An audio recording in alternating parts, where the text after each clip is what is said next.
다음은 경기도 동탄의 한 물류센터에서 있었던 일입니다. 물류센터를 가장 많이 드나드는 차는 바로 물건 실어 나르는 트레일러죠. 그런데 이 서로 먼저 나가겠다, 이 출차 순서를 두고 운전기사들끼리 시비가 있었답니다.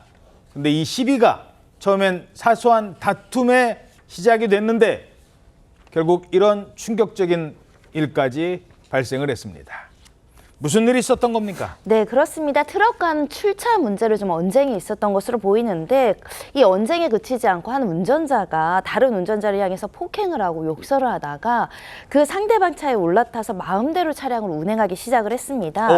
그리고 나서 이제 자신 차 타고 이제 현장을 이탈하려고 했는데 그때 이제 피해자 가해자의 차량으로 가서 이제 연락처를 확인하고 이제 사과를 요구하는 중이었는데요. 저렇게 저기 이제 말다툼을 하는데 네. 차가 근데 움직여요. 가해자가 저렇게 이제 그 피해자를 향해서 차를 움직였고요. 이 피해자가 차에 치여 넘어지는 상황까지 발생을 한 것인데요. 이런 상황이 되면 보통은 내려서 상황을 수습을 하고 다쳤는지 살펴봐야 되잖아요. 예. 그런데 이 가해자가 차에서 내리긴 내렸는데요. 사고 수습이 아닙니다. 내려서 보시는 것처럼 끌고 가네요. 피해자 다리를 잡아서 끌고면서 추가로 이제 폭행을 하는 장면인데요. 이 다른 사람이 와서 말리자 그제야 이 폭행을 멈추고 현장을 떠났다고 합니다. 야, 저 장면 아까 그 시비 차 움직이는 장면 다시 한번 볼까요? 왜냐하면 이게 법적으로 지금 논란이 되고 있습니다. 저렇게 이제 둘이 말다툼을 계속 하던 중이에요. 근데 말다툼 하다 말고 차에 타요. 그러니까 당신 말이야, 내려. 지금 뭐 거기서 지금 가겠다는 거야? 뭐 이런 식으로 얘기했는데 차가 움직인 거예요. 그리고 사람을 저렇게 치었습니다.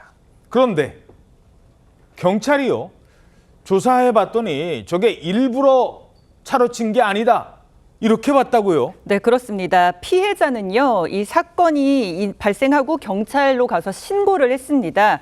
이제 교통조사계에 가서 신고를 했는데 거기서 영상을 본 다음에요, 형사과로 가라, 이렇게 이야기를 한 겁니다. 그러니까 이제 폭행과 함께 차로 친 부분에 대해서 특수폭행으로 고소장을 작성해도 된다, 이렇게 봐서 피해자는 고소를 다시 했습니다.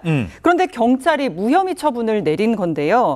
그 이유는 이 운전을 했던 그 피해자가 고의가 없었다고 본 겁니다. 당시 상황을 재현해 보면 트레일러에 휴대용 선풍기가 설치가 돼 있어서 피해자가 서 있었던 방향이 잘 보이지 않았을 거다, 이렇게 이제 판단을 한 겁니다.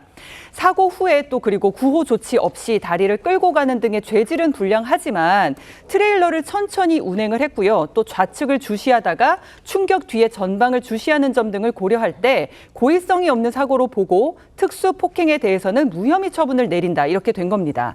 그래서 피해자는 특수폭행 무혐의 처분을 받은 뒤에 뺑소니로 사건을 다시 재접수를 했는데요. 하지만 이번에도 뺑소니로 재조사는 어렵다는 답변을 받았다고 합니다. 뺑소니도 아니고 특수폭행도 아니고 그럼 저 가해자는 처벌을 못하는 거예요? 저도 이해가지 않는데 일단은 저 가해자를 일반 폭행이라든지 일반 상해로 처벌할 수는 있는데 아시다시피 차량은 위험한 물건이거든요. 그 차량으로 쳤다고 한다면 특수상해죄가 성립이 되는데 아마 저 각도로 봐서는 볼 수도 있지 않습니까? 피해자를. 근데 저는 아니라고 보고 있는 거고. 그러니까 자기랑 싸우고 말다툼하다가 그 사람이 지금 눈앞에 안 보인다고 갔다고 생각할 수는 없잖아요. 그렇죠. 거의 애매하긴 한데 어찌됐든 간에 그렇다 하더라도 고의성이 없다면은 업무상 과실이라고 한다면은 사람이 상해를 입었을 때 차량으로 병원에 신고하든가 구호 조치를 해야 되는데 그렇지 않고 저쪽으로 끌고 갔단 말이에요. 이런 상황은 뺑소니로도 가능하기 때문에 이 사건에 대해서는 논란이 있지만 다시 한번 피해자가 이의 신청을 해야 될 것 같습니다.